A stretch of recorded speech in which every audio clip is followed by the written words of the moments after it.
Today, we're going to talk about Whispering Bill Anderson. And I have a question. What is your favorite Bill Anderson song? Do you have a favorite? If so, just let me know in the comments down below. Well, sometimes it doesn't seem that Bill Anderson gets all the credit he is due when the greats of country music are mentioned.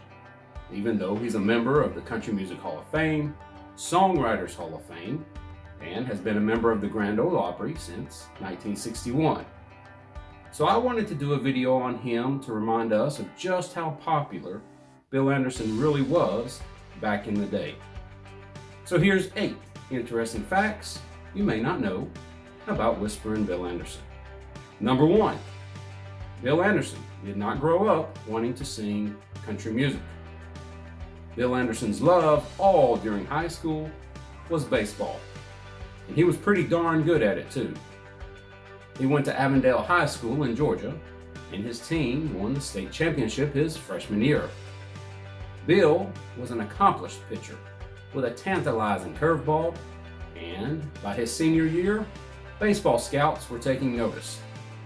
In fact, he was offered a chance to go to the Chicago Cubs training camp and to try to work his way into a professional contract.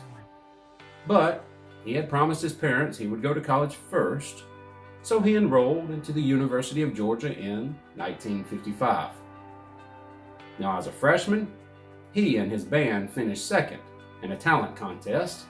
He found a job as a radio DJ, and he would soon begin writing his own songs. Music had taken over his life, and Bill never went back to baseball. Number 2, City Lights was his first big hit, but he didn't make it a hit. Ray Price did. Now, while working as a radio DJ in the small town of Commerce, Georgia, Bill would spend his evenings atop the tallest building in town, the Hotel Andrew Jackson, which stood all of 3 stories tall. Now, after dinner, Bill would take his guitar to the top, sit all alone by himself in the dark overlooking the small town, and write and sing for hours. One hot, humid, muggy August night in 1957, 19-year-old Bill sat down to write. He looked over the town of Commerce, Georgia, and wrote a song on the back of an envelope called City Lights. Now, City Lights talked about seeing lights as far as you could see, with the streets lit up with honky-tonk signs, and the kind of activity a lonely man could get lost in after a breakup. But this certainly was a strange thing to write about in Commerce, a town of just a few hundred people. Bill recorded his version of City Lights and started promoting it and sending the song out to music publications, hoping for a favorable review. Chet Atkins at RCA Victor heard the song and got RCA artist Dave Rich to record it. Now, Dave's version didn't do so well, but it did get played on the radio, and one day Ray Price heard City Lights and decided he was going to record it.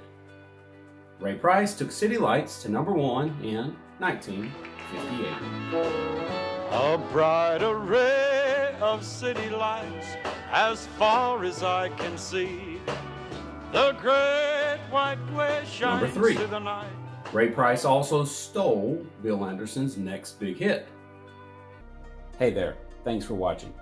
If you would you take a second to like this video and subscribe to my channel? I'm really trying to get the Stories of Country Music YouTube channel going, and the first part is the hardest because YouTube wants to see some interaction before they'll promote the video even more. So if you would, real quick, like the video and subscribe to my channel, I sure would appreciate it. Thank you. Now, after Ray Price's version of City Lights went to number 1, Bill Anderson was able to get a songwriting contract in Nashville, and before long he signed a recording contract with Decca Records. That's What It's Like to Be Lonesome was one of Bill's first songs he recorded, and his version of the song went to number 12.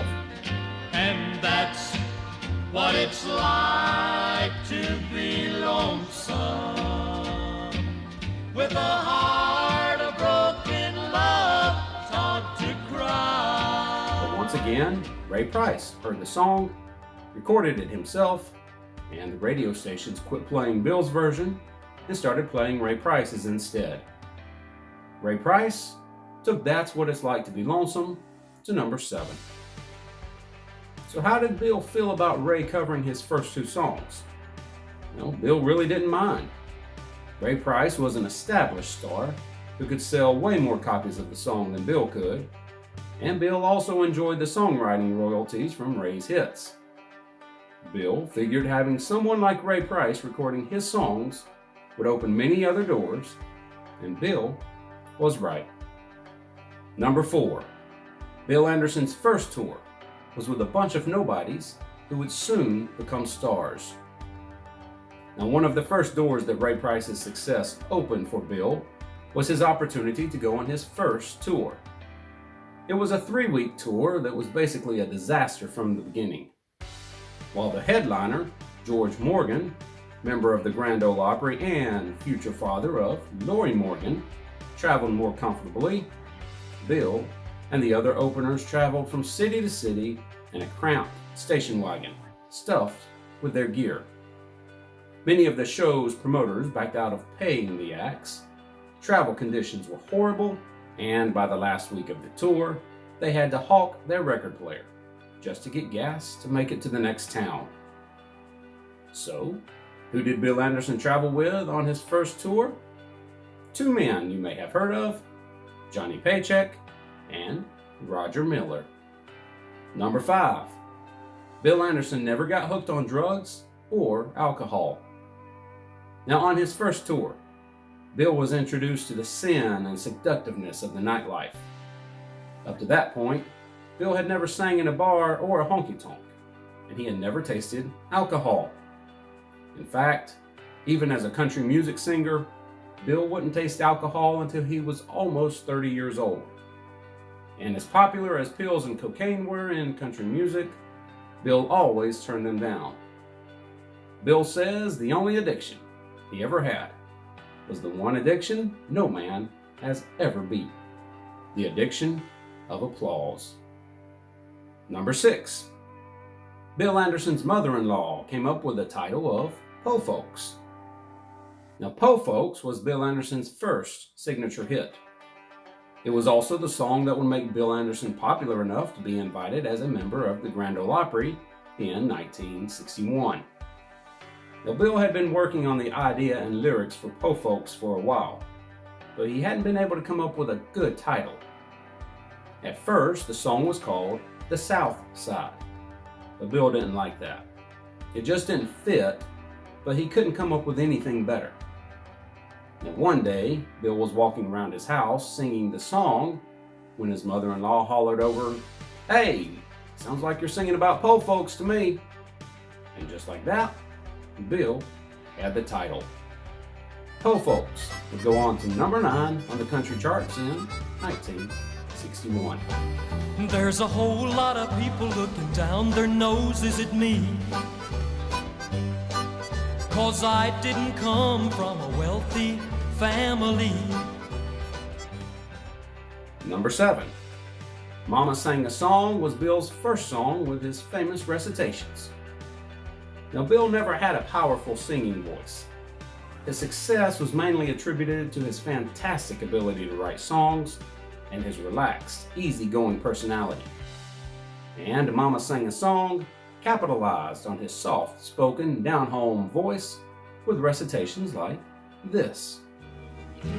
I get to thinking lots of times about back when I was a lad, of the old home place where I grew up, of the days both good and bad. Bill's recitations set him apart from all the other country music artists and allowed Bill to find his unique place in the country music landscape.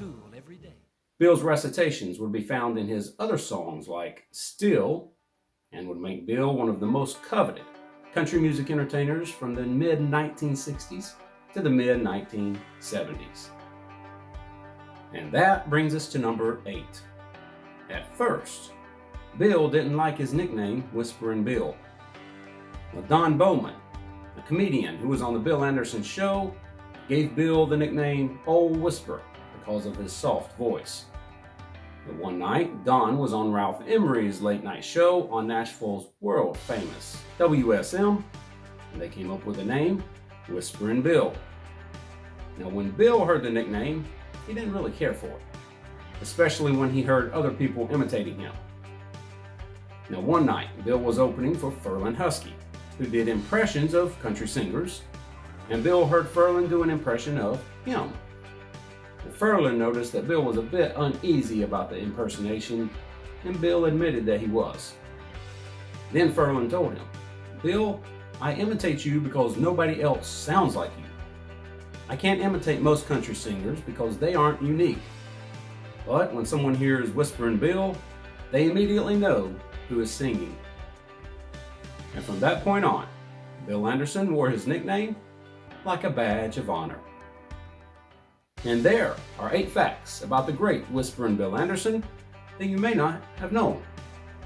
We could, of course, talk about all his hits, the Bill Anderson show he hosted for years, and how he lost much of his fortune in the restaurant business. But those are stories for another day.